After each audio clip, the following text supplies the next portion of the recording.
అదే RTV app వార్తల్ని క్షణాల్లో చదివే అవకాశం ఉంటుంది. ఒక న్యూస్ పేపర్, ఒక టెలివిజన్ ఛానల్ మీ చేతుల్లో ఎప్పుడూ ఉంటాయి. సెప్టెంబర్ 1వ తేదీ నుంచి 7వ తేదీ వరకు దేశవ్యాప్తంగా నిత్యావసర వస్తువుల ధరల పెరుగుదలకు వ్యతిరేకంగా సిపిఐ ఆందోళన చేస్తూ ఉంది. ఇది మోడీ వచ్చి మొదలుకొని 2014 నుంచి ఇప్పటిదాకా తీసుకుంటే నిత్యావసర వస్తువులు, పెట్రోల్, డీజిల్ ఆంజనేయ తోకలాగా పెరిగిపోయినాయి విపరీతంగా. అంటే ఒక విధంగా చెప్పంటే విశ్వచక్రంలాగా తిరుగుతున్నాయి. మరి నిత్యావసర వస్తువుల ధరలు ఎందుకు పెరుగుతున్నాయి? ప్రభుత్వ పాలసీ ఉందా లేదా? రెండవది, 2014లో 2.25 కోట్ల రూపాయల ఎన్పిఏగా ఉండింది, నిరుద్ధ కాస్తులుగా. ఇప్పుడు అది 16-17 లక్షల కోట్ల రూపాయలు పెరిగింది.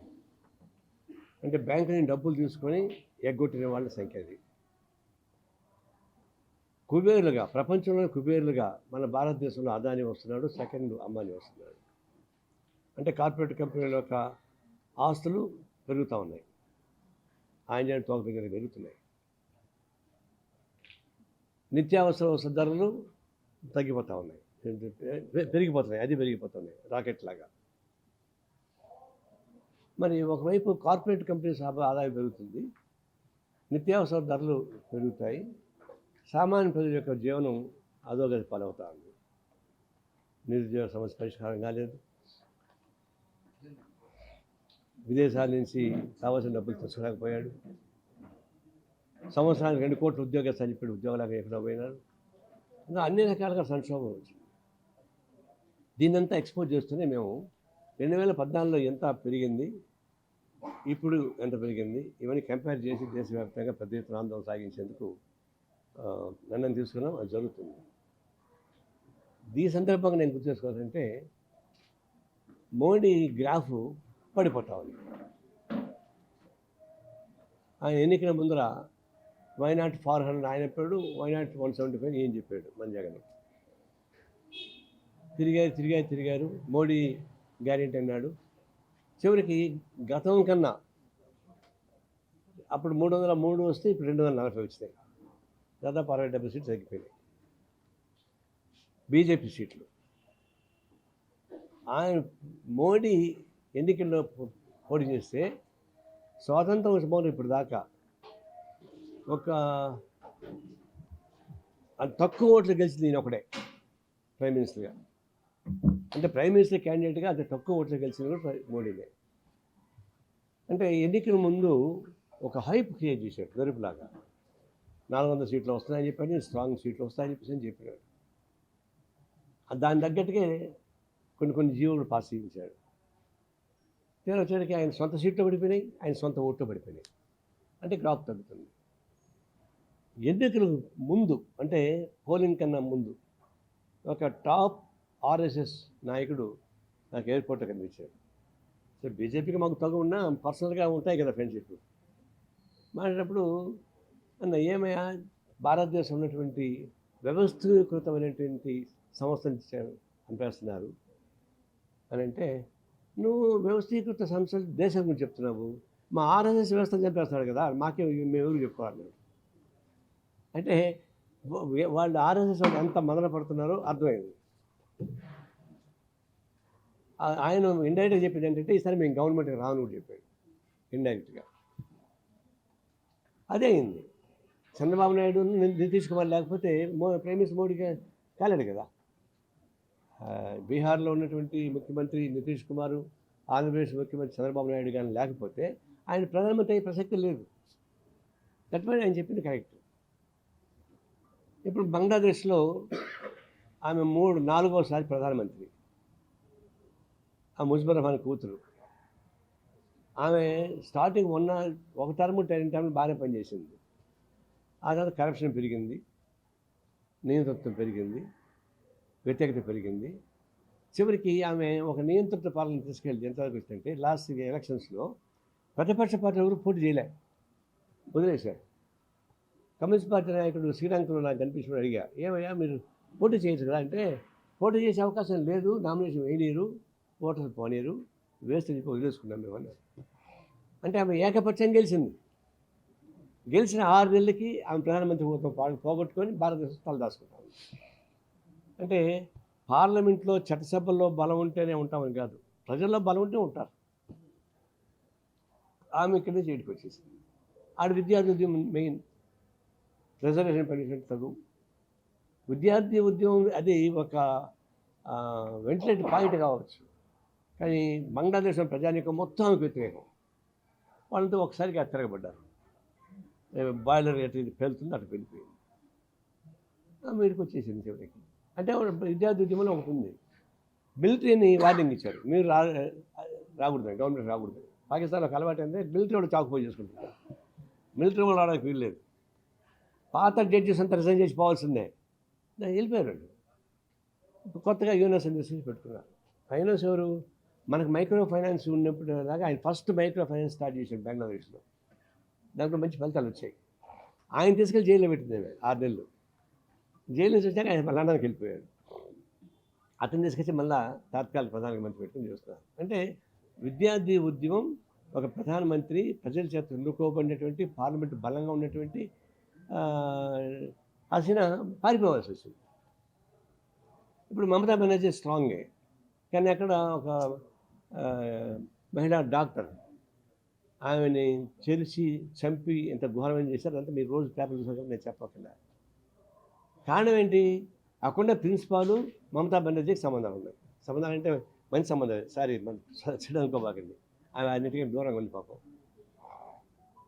కాలేజీలో ఉన్నటువంటి శవాలు కూడా అమ్ముకుంటాడు వాడు.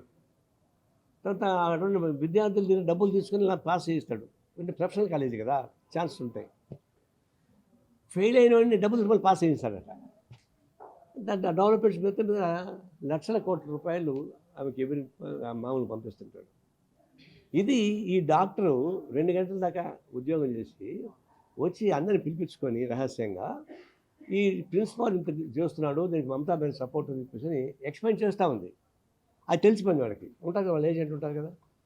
వచ్చారు, మొత్తం అయినాక అవన్నీ ఊరికే చంపేందుకు రేపు చేసి చంపేశారు. డాక్టర్లు 2 రకాలు చెప్తున్నారు. చంపిన తర్వాత రేపు చేశారు కొంతమంది ఉంటారు, మరి రేపు చేసిన చంపేది కొంతమంది ఉంటారు. అది తెలియదు మనకి.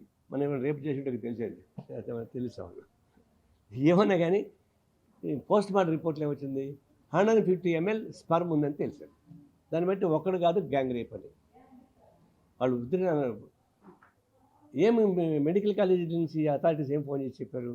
మీ అమ్మాయి ఆత్మహత్య చేసుకొని చెప్పారు. వచ్చిందని తేలింది. దాన్ని ఎఫ్ఐఆర్ చేసి చేయడానికి పోలీస్ డిపార్ట్మెంట్ చాలా లేట్ చేసింది. మమతా బెనర్జీ దాన్ని చూసి చేయడానికి ట్రై చేసింది. సరికి వాస్తవాలు తెలుసుకోవడానికి దేశం మొత్తం పెద్ద ఉద్యమం వచ్చింది, బెంగాల్లో పెద్ద ఉద్యమం వచ్చింది. దాని ప్రభావం ఏంటి? బంగ్లాదేశ్లో జరిగినటువంటి ఇన్స్పిరేషన్ బెంగాల్ పని పడింది, పక్కనే కదా. దాని మీద పెద్ద ఉద్యమం జరుగుతూ ఉంది.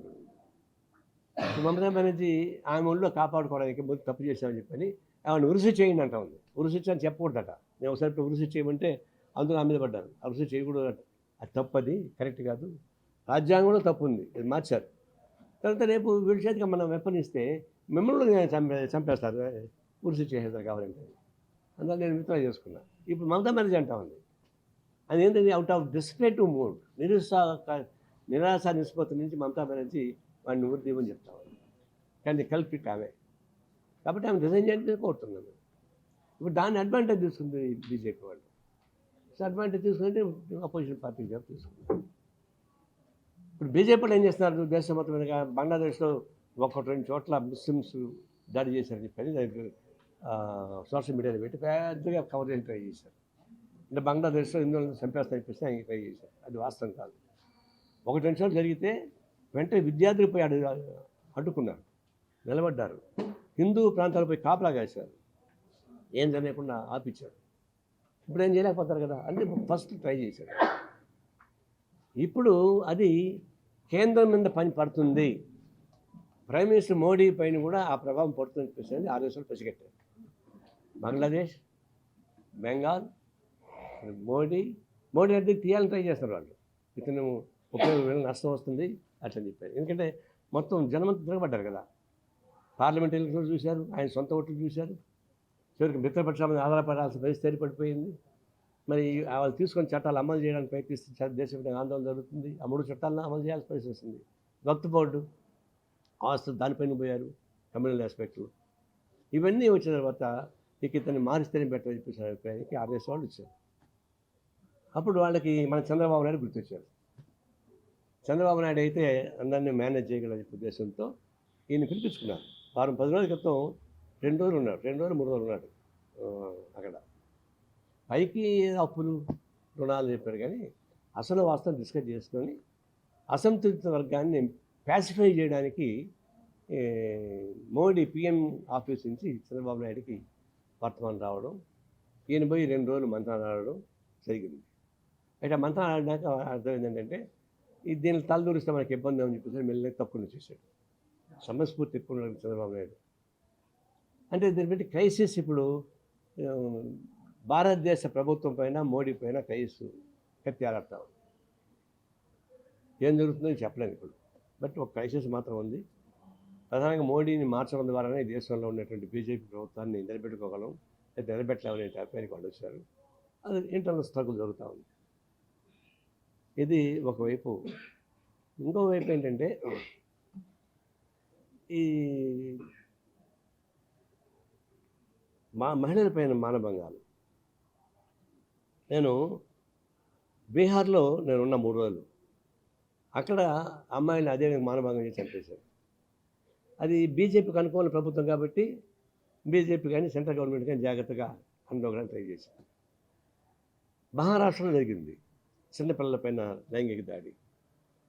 ఆ మహారాష్ట్ర ముఖ్యమంత్రి ఉన్నాడు, ఇది డైవర్షన్ పాలిటిక్స్, రాజకీయం చేస్తున్నారు అన్నది తప్పితే ఆడేమో టీచర్ని పట్టుకొని చితకబాగుతారు ఆ ఊర్లో చుట్టుపక్కల కలిసి. ముఖ్యమంత్రి ఏమంటాడు, ఇది రాజకీయం చేయడానికి ట్రై చేస్తున్నారు అంటాడు. అంటే బీజేపీ రాష్ట్ర ఫలితాలకు సంబంధించిన రాష్ట్రాలు ఏం ఘోరా జరిగినా అది మూసిపెట్టుకుంటుంటారు. బీజేపీని వ్యతిరేకించే రాష్ట్రాలు ఏమైనా జరిగితే అది భూతత్వం పెట్టుకోవడానికి ట్రై చేస్తున్నారు. అదే ఇప్పుడు జరుగుతున్నటువంటి పరిణామాలు. రెండోది ఏంటంటే ఎలక్టెడ్ ముఖ్యమంత్రుల పైన నామినేటెడ్ గవర్నర్ని సవారీ చేస్తున్నారు. ఢిల్లీలో లెఫ్టినెంట్ గవర్నర్, ఆయనకి ఏం సంబంధం? కేజ్రీవాల్ జనం ఎన్నుకోబడినాడు.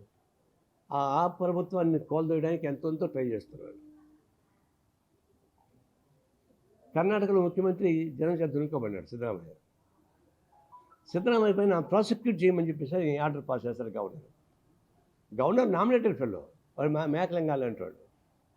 ఇతను ప్రజలతో ఎన్నుకోబడినాడు, వీళ్ళపైన గవర్నర్ ద్వారా దాడి చేస్తున్నారు. తమిళనాడులో, కేరళలో అదే పని చేస్తున్నారు. అంటే జనం చేత ఎన్నుకోబడినటువంటి రాష్ట్ర ప్రభుత్వాలని బీజేపీకి విభేదిస్తే వాళ్ళపైన అన్ని రకాల ఆంక్షలు దాడులు చేసి ట్రై చేస్తున్నారు. ఇటువంటి మన ఫెడరల్ స్ఫూర్తి ఉండదు కదా. మన రాజ్యాంగంలో ఫెడరల్ స్ఫూర్తి ఉంది. రాష్ట్రాలు దేశం కలిసి రాజ్యాంగం పొందుపరిచింది. పొందుపరిచింది కాబట్టి ఒకటిగా ఉంది, ఎంత ఉండదు. వివిధ ప్రాంతాలు, వివిధ రాష్ట్రాలు, వివిధ భాషలు, వివిధ సంస్కృతులు చూసినప్పుడు ఒక గీటు గీసి స్కేల్ పెట్టి గీస్తే వచ్చే పాలసీ వస్తే దేశం ఒకటే ఉండదు. అంతే కదా. భక్తుల మీద కూడా మనం అభ్యర్థి పెడుతున్నాం. వాళ్ళకేంటంటే ఇంత వ్యతిరేకత వస్తుంది, మనకు ఓట్ బ్యాంక్ కావాలా. ఓట్ బ్యాంక్ కావాలంటే 80% ఆఫ్ ది ఓట్ బ్యాంక్ని మనం పట్టుకోవాలా. కాబట్టి మనం ఏదైనా చేయొచ్చు అభిప్రాయం వాళ్ళకి వచ్చారు. ఇదంతా పని ఆలోచించి అంబేద్కర్ ఏ దేశంలో 1% 1% కమ్యూనిటీ ఉన్నా దానికి సమానమైన హక్కులు ఇవ్వాల్సిందే, లేకుండా దేశం ఒకటిగా ఉండదు. సిక్కులు ఉన్నారు, బౌద్ధులు ఉన్నారు, రకరకాలు ఉన్నారంట. వాళ్ళు ఏదో 1% కదా, 0.5% కదా అనిపిస్తుంది ఇగ్నోర్ చేస్తే అదే అందుకుంటుంది. విదేశాంగ రాష్ట్రాలు ఎందుకు తిరుగుబాటు వచ్చింది? ఒకప్పుడు పంజాబ్లో ఖలిస్తాన్ ఇంకా ఉద్యమం ఉంది. ఆ ఖలిస్తాన్ ఇందిరాగాంధీని చంపిన వాడి కొడుకే ఇప్పుడు ఎంపీ అయ్యాడు ఇండిపెండెంట్గా. అంటే ఖలిస్తాన్ ఉద్యమం ఇంకా పోలేదు. జమ్మూ కాశ్మీర్ ఉంది. ఈ సమయంలో వాళ్ళు హిందువులను కేటరైజ్ చేయడానికి ఉపయోగపడేట్టుగా హ్యూమన్ సివిల్ కామన్ కోడ్ పెట్టడానికి ట్రై చేస్తున్నారు. అనే జనాభా సేకరణ చెప్పిన మనం అడుగుతున్నాం. జనాభా సేకరణ పక్కన పెట్టి కామన్ సివిల్ కోడ్ పెడుతున్నారు. అంటే దాన్ని రిలీజియస్ని బైఫర్కేట్ చేయడానికి. కాబట్టి ఈ దేశం ఒకటి బ్రిటిష్ సామ్రాజ్యవాదకి వ్యతిరేకంగా అందరూ కలిసి పోరాటం సాగించడం. ఆ నేపథ్యం వచ్చిన కాన్స్టిట్యూషన్ అండి. ఇప్పుడు స్వాతంత్రం ఇప్పుడే వచ్చింది. కంగనా రౌత్ అంటది, ఆమె బట్టలు వేసుకోవడం తెలియదు పాప ఆయనకి. ఆమె అంటది 2014లో స్వాతంత్రం వచ్చింది అని చెప్పని చెప్తుంది. అంటే మోడీ ప్రధానమంత్రి అయిన తర్వాత స్వాతంత్రం వచ్చిందంట, అందులో రాలేదంట. అంటే అంతకుముందు నేను బట్ట కట్టుకోలేదు, ఇప్పుడు సగం బట్టలు కట్టుకుంటాను అంటుంది. మొన్న ఏమైంది, రైతు ఉద్యమం అనేది చాలా ఫ్యాసిస్ట్ ధోరణి చెప్పేసి రైతుల్ని ఒక రజాకారులుగానే అది పోల్చింది. ఇట్లాంటి అధ్యాయాలని పార్లమెంట్కి పంపిస్తే బీజేపీకి ఎట్లా ఉంటుంది? ఇది ఒక విధంగా రాష్ట్రాల ఫెడరలిజం దెబ్బ కొడతా ఉంది, పక్షపాతం వైపు నడుస్తూ ఉంది. ఈ దేశాన్ని ఒకటిగా ఉంచేటువంటి శక్తి లేకుండా పోయే ప్రమాదం ఉంది. అందుకనే భారత కమ్యూనిస్ట్ పార్టీ దేశవ్యాప్తంగా ప్రతిదానం సాగించడం పాటు ఇండియా కూటమితో కలిసి ఈ రాజ్యాంగాన్ని కాపాడమనేటువంటి ఉద్దేశం చేస్తున్నాం. ఇప్పుడు కొన్ని వస్తున్నాయి కొన్ని రాష్ట్రాల్లో. ఇప్పుడు బాంబేలో ఉన్న సినిమా యాక్టరు కాదంబరి కేసు రోజు పేపర్లతో కూడా ఎక్స్ప్లెయిన్ చేయగల. కాదంబరి ఉదంతం వింటే ఇది ఎంత ఘోరమో ఊహించుకోలేము. దానికి ఎక్కడో ప్రైవేట్ వాళ్ళు చేసుకుంటే పర్వాలే, రాష్ట్ర ముఖ్యమంత్రి కార్యాలయం నుంచే కథ నడిచింది. ఇది ఆశ్చర్యంగా ఉంది. ఇంత జరుగుతుంటే కూడా మాజీ ముఖ్యమంత్రి నోరు తెరిచి ఒక మాట చెప్పలేకపోతున్నాడు. నాకు సంబంధం లేదని చెప్పలేకపోతున్నాడు, తప్పు జరిగిందని చెప్పలేకపోతున్నాడు, నోరు ముసుకొని నడవడానికి వెళ్ళిపోతున్నాడు. అంటే మౌనంగా ఉండడం కూడా గిల్టీయే కదా. నువ్వు చేయించావు నేను చెప్పడం లేదు, నోరు మూసుకోవడం కూడా గిల్టీ కింద ఎక్క. సరే, పోలీస్ ఆఫీసర్ పేర్లు వస్తున్నాయి. రాణాని కూడా చూడడానికి చక్కగా ఉంటాడు, మనిషి కూడా చాలా స్మార్ట్గా ఉంటాడు. మన ఊరు అంత అందంగా ఉండవు. అదే అందుకే నేను డైరెక్ట్ చూశాను కాబట్టి నేను అడిగా ఒకసారి, రాణా అంటే ఉత్తరప్రదేశ్ వాడిగా అడిగా. లేదు సార్, నేను కృష్ణా జిల్లాలో అడిగాడు. సరే, 116 అనాల ఆంధ్రుడే. అయితే ఆయన పేరు వస్తా ఉంది, ఇంకెవరి పేరు వస్తున్నాయి. ఇంత ఘోరానికి పాల్పడాల్సిన అవసరం ఉందా అని కలకంటే కన్నీరు ఊరుకోబోదు. మహిళల్ని వేధింపు ఎవరు చేసినా వాళ్ళు ఊరికపోరు. జగన్కి వర్తించింది అది. అంతకుముందు చంద్రబాబులో ఒక మహిళని అట్టే అవమానపరిచాడు, ఆయనకు వర్తించింది, ముఖ్యమంత్రి పోగొట్టున్నాడు. కలకంటే కన్నీరు ఎవరు సపోర్ట్ చేసినా కూడా నష్టం. ఇప్పుడు ఇంత ఘోరం జరుగుతుంది. ఆమె ఓపెన్గా వచ్చి చెప్తా ఉంది రకరకాల పద్ధతుల్లో. అనేక ఘోరాలు రోజు వస్తున్నాయి. నా డిమాండ్ ఏంటంటే, ఆ పోలీస్ ఆఫీసర్లు వాళ్ళు పనిష్మెంట్ చేస్తావా, సస్పెండ్ చేస్తావా, ఇంకో విషయం వాళ్ళకి ఈ కోర్టులు చట్టాలు ఉద్యోగులకి పోవు, కొన్నాళ్ళు బయట వాళ్ళు వచ్చేస్తారు. వాళ్ళని కడ్రాయిలు వేసి హైదరాబాద్లో బాంబేలో ఊరేగించాలి బట్టలు తీసేసి. అప్పుడు కానీ వాళ్ళకి బుద్ధి రాదు. ఈ చట్టాలు అన్నీ వాళ్ళు ఏం చేస్తాయి, 2 రోజులు జైల్లో పెడతారు. జైల్లో కూడా ఇప్పుడు హాయిగా ఉన్నాయి. జైలు అంతకుముందు మేము పోయినప్పుడు జైలు లాగా కాదు ఇప్పుడు ఉండేది, అది గెస్ట్ హౌస్ లాగా ఉన్నాయి ఇప్పుడు. అందువల్ల అదే ప్రాబ్లం లేదు. ఇట్లాంటి అరాచకానికి పాల్పడినటువంటి పోలీసు ఆఫీసర్లు ఎవరైనా సరే వాళ్ళని మాత్రం కడ్రాయి తీసేస్తే మళ్ళీ చూడలేము, మనం లేకపోతే తరగని అదే కడ్రాయి వేసి వాళ్ళని బాంబేలో ఊరేగించాలా, హైదరాబాద్లో ఊరేగించాలి, విజయవాడలో ఊరేగించాలి. అవి చేయకుండా పోతే ఎవరు భయపడరు. అరెస్టే కదా, చేసుకోపో, జైల్లో ఉంటాను మళ్ళీ వస్తాను అంటారు. వాళ్ళు చేసేది ఏమి లేదు. జీతం కట్ చేయొచ్చు కావాలంటే, ఇంక్రిమెంట్ కట్ చేయొచ్చు, అంతకుమించి ఏం కాదు వాళ్ళది. అందువల్ల వాళ్ళు బతికుండగానే వాళ్ళు జీవోత్సవంలాగా ఉన్నారంటే ఈ పని చేయమని కోరుతున్నారు. చేసి తప్ప దీన్ని అంగీకరించడం సాధ్యం కాదు. చాలా ఘోరమైన పరిస్థితి జరిగింది. ఇప్పుడు గుడివాడ కాలేజీలో ఇంజనీరింగ్ పాలిటెక్నిక్ కాలేజీలో జరిగింది. దాని బ్యాక్గ్రౌండ్ కూడా చూడాలి, వీళ్ళకి బాగా తెలుసు. అది ఒక అమ్మాయికి అబ్బాయికి మధ్య సంబంధం అన్నమాట, వాస్తవం, సహజం. ఈ వయసులో లేకుండా మా వయసులో ఉంటాయా? ఉంటాయి. అమ్మాయిలకి అబ్బాయి సంబంధం లేకుండా ఉంటాయి. దానికి ఇంకొకడు వాడికి ఏదో జలసీ ఫీల్ అయినట్టున్నాడు. వాళ్ళు బాగున్నప్పుడు ఫోటోలు తీసుకున్నారు, కొన్ని ఫోటోలు. వీడు అమ్మాయిని బ్లాక్ మెయిల్ చేయడం మొదలుపెట్టాడు. చివరికి ఆమె లొంగకపోయేకాడికి మొత్తం 300 రూముల్లో నేను పెట్టేశాను కెమెరాలు అని ఈఎంఐ పేరు చెప్పేశాడు. అది పెద్ద గోల అయిపోయింది. అది ఎంతవరకు వాస్తవం అనేది తేలాలి. నాకు ఆ కాలేజీ వాళ్ళు తెలుసు, ది బెస్ట్ కాలేజ్. నాకు తెలిసి సిద్ధార్థ కాలేజ్ తర్వాత ది బెస్ట్ కాలేజ్ గుడ్లబండేరు కాలేజ్. నేను డైరెక్ట్ చూశాను కాబట్టి. వాళ్ళు ఇట్లాంటి ప్రోత్సహించేవాడు కాదు. వాళ్ళు ఇప్పటికీ మహిళా పోలీసులతో పోయి చెక్ చేయించారు, జాగ్రత్తలు తీసుకెళ్ళి చెక్ చేయించారు, పోలీస్ డిపార్ట్మెంట్ చెక్ చేసింది, 3 రకాల చెక్ జరిగాయి, ఏం లేదంటున్నారు. నేను ఉందా లేదని పక్కన పెట్టండి. ఒకవేళ ఉన్నా కూడా చెప్పాల్సిన పనిలే. మన అమ్మాయిలు కదా, అమ్మాయిల జీవితాలు చెలగాట అంటే కరెక్ట్ కాదు. ఆ పిల్లోడు ఎవడో చేశాడే వాడి మీద యాక్షన్ తీసుకోవాలి. వాడిని వదిలిపెట్టి అమ్మాయిలను వాళ్ళని ఈక్వల్ చేసి ట్రై చేసేట. మా శివారెడ్డి అంటున్నాడు, ఆ అమ్మాయిలు ఉన్నారు సార్ ముగ్గురు, వాళ్ళపైన అందరి మీద యాక్షన్ తీసుకోవాలని చెప్పాను సార్ అన్నాడు. అందుకని మిమ్మల్ని ఎవరు లవ్ చేయడం లేదు అమ్మాయిలు జోలికి పోబాకంటారు మీరు. ఒకవేళ తప్పు చేస్తే వాళ్ళు జోలికి పోబాకండి. వాడు అబ్బాయి ఉన్నాడే వాడిని మాత్రం ఆ పిల్లకాయలు ఉంటే వాడిని మాత్రం ఫీల్ చెండాల్సింది. ఆ పద్ధతి ఉండాలి తప్ప ఉద్యమాలు. ఇప్పుడు అమ్మాయిల్ని ఒక చిన్న చిన్న తప్పులు జరిగినా కూడా నా ఉద్దేశంలో వాళ్ళకి మార్జిన్ ఇవ్వాల్సిందే, వాళ్ళ జోలికి పోకూడదు.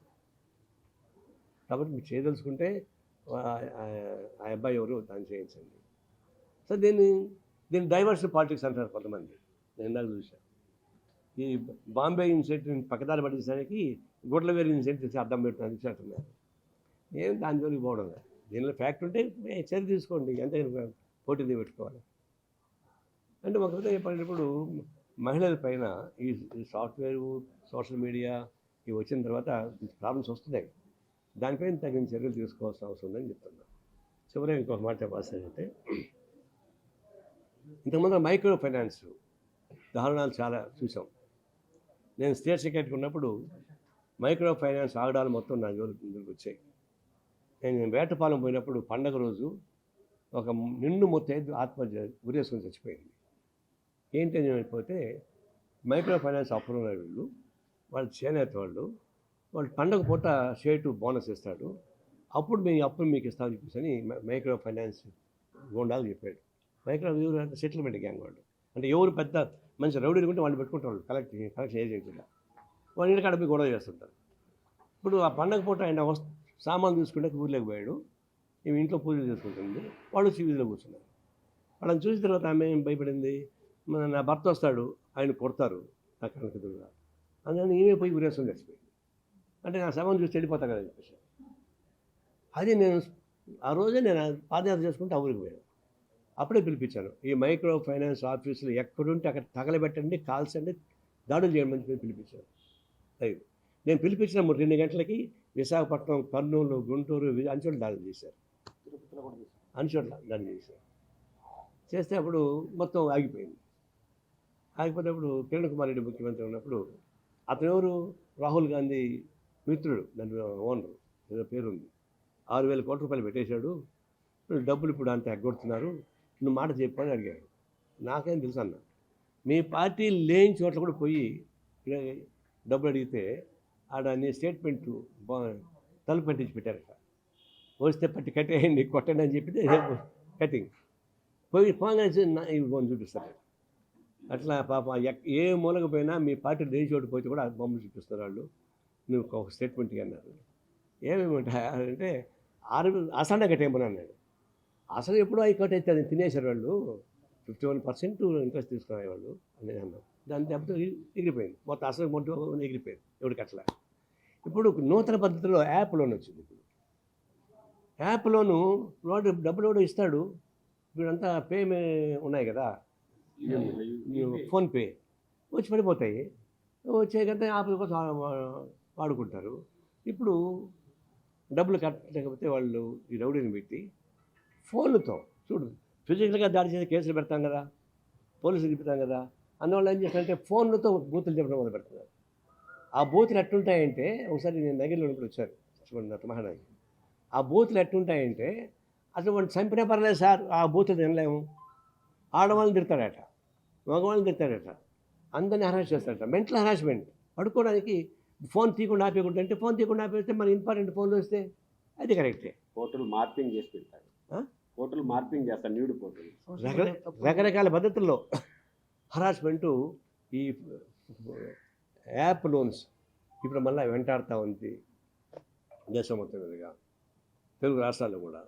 ఇప్పుడు మళ్ళీ నేను పిలిపిస్తున్నా, ఎవరైతే యాప్ లోన్ల పైన హరాస్ చేస్తున్నారో ఐడెంటిఫై చేసి వాళ్ళు నడివితో కొట్టండి వాళ్ళు. ఎవరైనా ఫోన్ రిసీవ్ చేసుకుంటే రమ్మని చెప్పండి, డబ్బులు కడతామని, ఇంటికి వచ్చాక వాళ్ళు పట్టి కట్టేయండి. లేకపోతే కమ్యూనిస్ట్ పార్టీ వాళ్ళు పిలవండి, ముద్ర ఫోన్ చేసి వస్తారు, వస్తారు. గవర్నమెంట్ కూడా హెచ్చరిస్తున్నా, మీరు ఆ మాట పట్టుకోలేరా, యాప్లో ఉన్న వాడు బెదిరిస్తూ ఉంటే మీ దగ్గర ఉన్న మెకానిజం ఉంది కదా, మీ శత్రువులు పట్టుకుంటున్నారుగా, రాజకీయ శత్రువుల్ని. ఏం పోలీస్ డిపార్ట్మెంట్ ఏం చేస్తూ ఉంది, నిఘా విభాగం ఏం చేస్తుంది, ఇంటెలిజెన్స్ ఏం చేస్తుంది, ఏం గాడిలో కాస్తున్నారా వీళ్ళేమన్నా? వీళ్ళంతా రాజకీయ నాయకులు కాపలాగాడే ఉంటారా? ప్రతిపక్ష నాయకుల్ని వాళ్ళు ఒంటేలకు పోయిన కూడా ఎక్కడ ఒంటేల కోసం నోట్ చేసి పంపిస్తుంటారా? మరి యాప్లో వాళ్ళు పట్టుకోలేరా అంత బెదిరిస్తూ ఉంటే? ఆ మాత్రం మనకున్న మెకానిజంలో ఏ ఊరి నుంచి ఎక్కడి నుంచి ఫోన్ వస్తుంది తెలుసుకోలేరా? తెలుసుకుంటున్నావు కదా. కాబట్టి ఇది గవర్నమెంట్ ఫెయిల్యూర్. సీరియస్గా యాప్లోని వాడి బాధ్యతల్ని నిర్దాక్ష్యంగా అంశాలి. ప్రజలు కూడా తిరుగుబాటు చేసి వాళ్ళ అంశానికి కావాల్సినవి లా అండ్ ఆర్డర్ మీ చేతికి తీసుకోండి. కమ్యూనిస్ట్ పార్టీ మీతో ఉంటుంది అని హామీ ఇస్తాను. అంటే ఇక్కడికన్నా అక్కడ ఒకసారి ఏంటంటే అక్కడ నిజాం నవాబులు చూసిన ల్యాండ్ అది.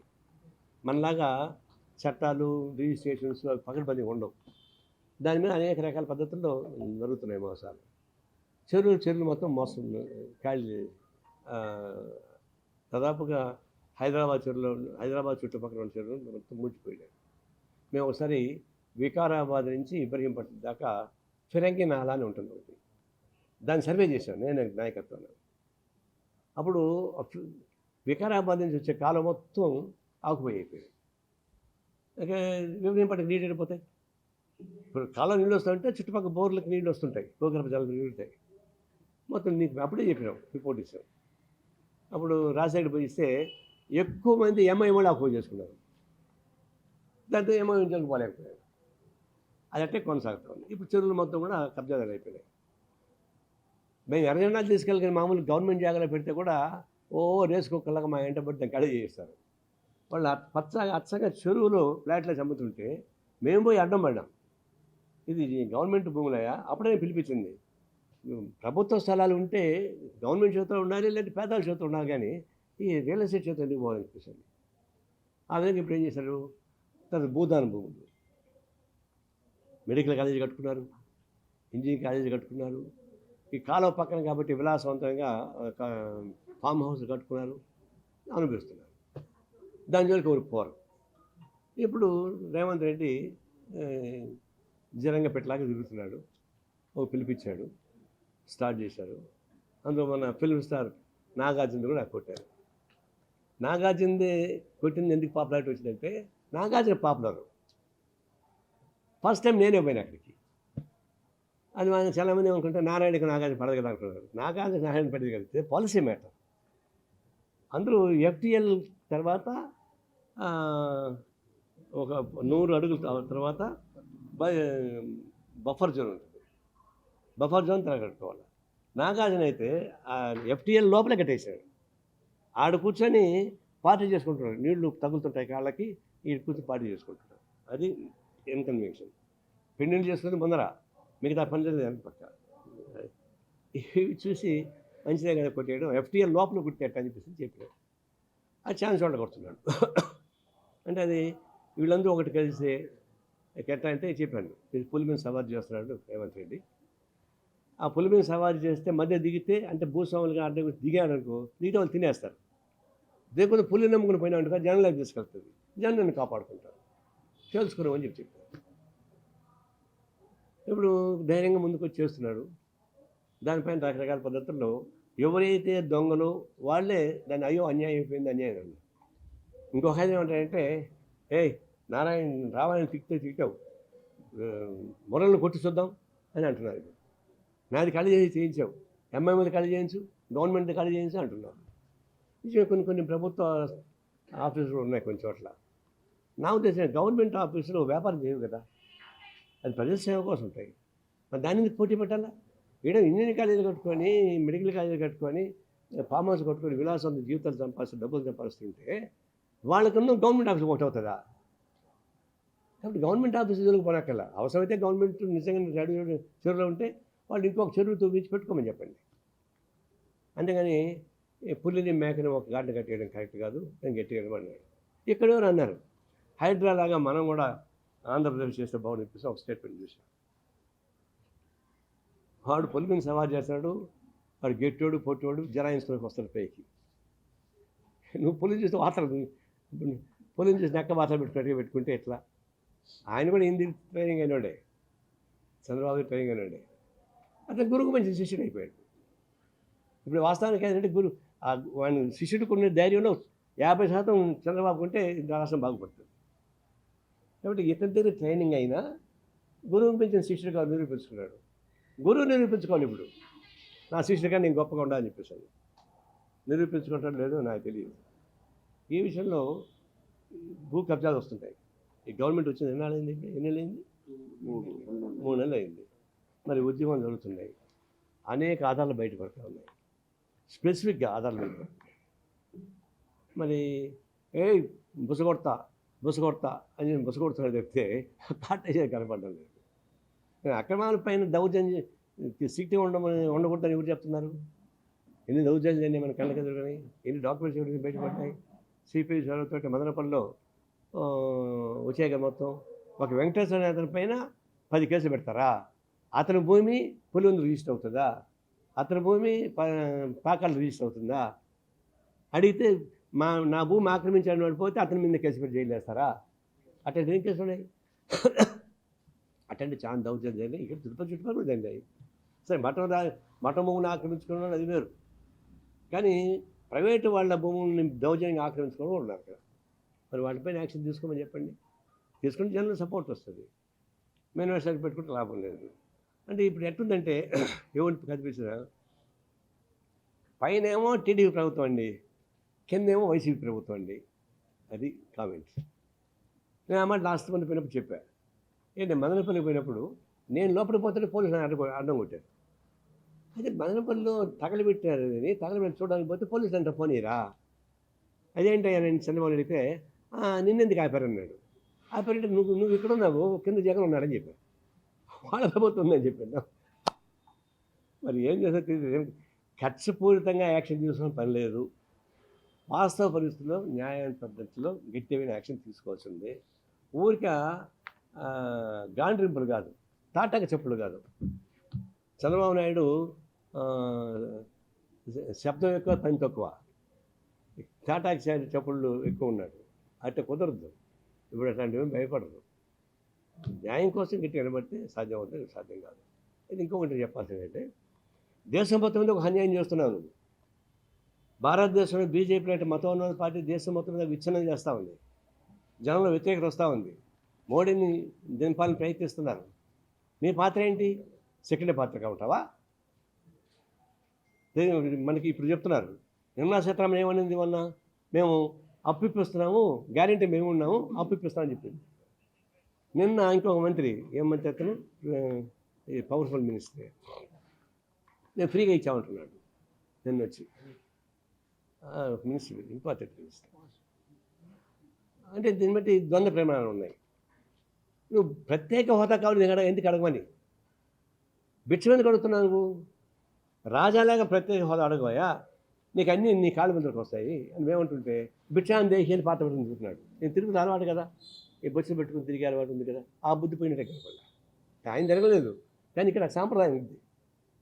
ఈ పెంగాణి బొచ్చులు తిరిగేది. అటు పెంగాణి పాత్ర తీసుకొని 3 నెలలు పెట్టుకుని పోయి అడిగి తీస్తారా వాళ్ళు? యాజ్ ఎ కాన్స్టిట్యూషనల్ రైట్ నాకు ఇస్తావా చేస్తావా? ఎందుకంటే నీ మీద ఆధారపడినాడు. మీ మీద ఆధారపడిన ప్రభుత్వాన్ని కూడా నువ్వు గట్టిగా అడగకపోతే ఇంకెవరి కోసం నువ్వు ఉన్నావని? తెలుగు ప్రజల కోసం ఉండవా?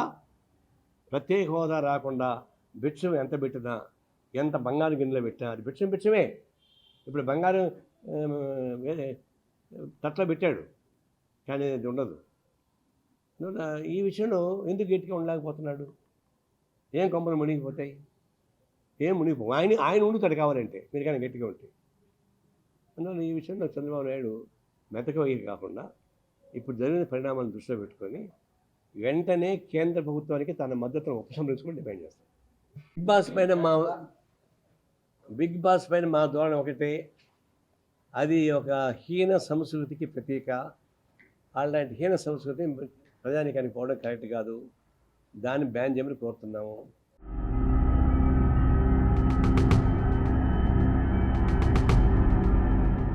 మరిన్ని వీడియోస్ కోసం ఛానల్ ని సబ్స్క్రైబ్ చేయండి. లేటెస్ట్ అప్డేట్స్ కోసం వాట్సాప్ ఛానల్ ని ఫాలో చేయండి. అండ్ లింక్ డిస్క్రిప్షన్ లో ఉంది.